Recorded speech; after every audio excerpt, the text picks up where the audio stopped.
मित्रों नमस्कार।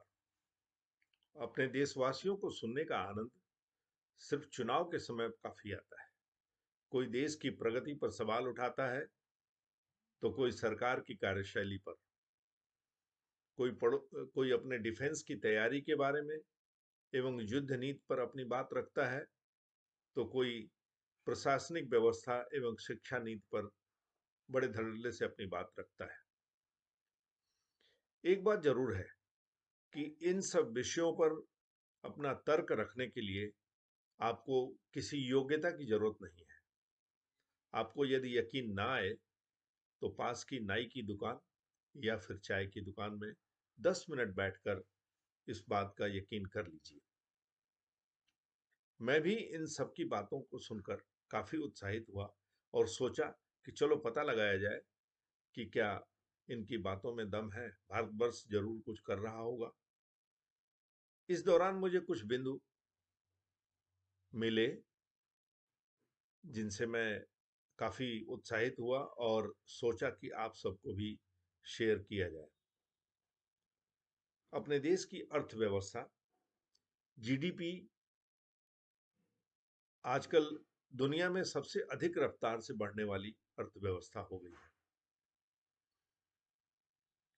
यह अर्थव्यवस्था विश्व की तीसरी सबसे बड़ी अर्थव्यवस्था के रूप में उभर कर जल्द ही हम सबके सामने आने वाली है। अपना देश सोलर पावर के उत्पादन में चीन और यूएसए को काफी टक्कर दे रहा है और ओवरऑल विश्व में दूसरा स्थान, चीन के बाद इसका दूसरा स्थान है। ओवरऑल बिजली प्रोडक्शन में चीन के बाद भी ये तीसरे स्थान पर है।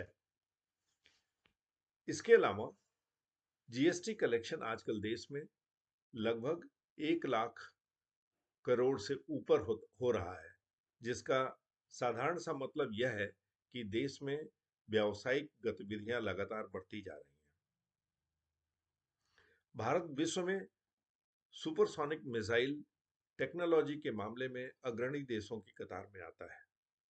भारत आर्थिक कारणों से डिफेंस इक्विपमेंट को उतनी मात्रा में खरीद नहीं पाता था जितनी हमें आवश्यकता थी, लेकिन आज बात उलट है। आज अपना देश